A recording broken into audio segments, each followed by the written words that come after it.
Bienvenue dans cette émission du 14 juillet 2023 que je ne publierai de nouveau pas sur YouTube. C'est une émission un petit peu plus longue qu'à l'accoutumée, mais parce que j'y aborde une question fondamentale au regard de la crise que nous avons traversée, qui est celle des traitements précoces contre le Covid-19. Et c'est évidemment la raison pour laquelle je ne publie pas cette émission sur YouTube. YouTube fait partie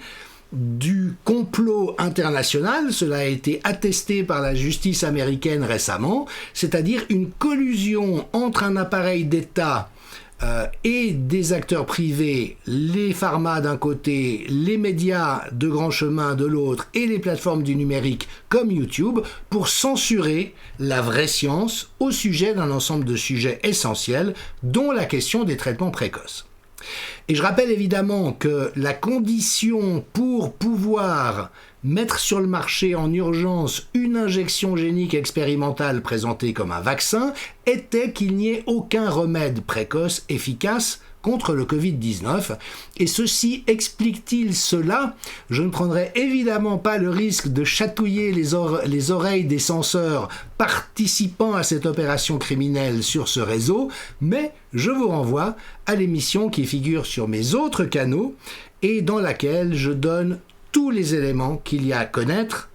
pour voir ce à quoi nous avons réellement eu affaire.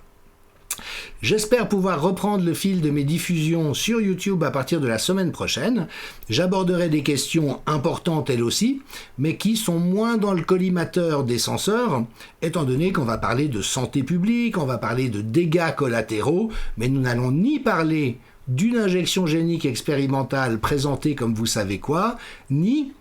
de ce avec quoi ce projet-là avait été en compétition d'une manière qui a mobilisé tous les ressorts d'une nouvelle criminalité qui voit effectivement l'État et des sociétés privées conduire ce que les spécialistes appellent des crimes d'État contre la démocratie, tout en taxant ceux qui essayent bien sûr de les mettre en lumière de, vous avez trouvé le mot miracle, complotistes.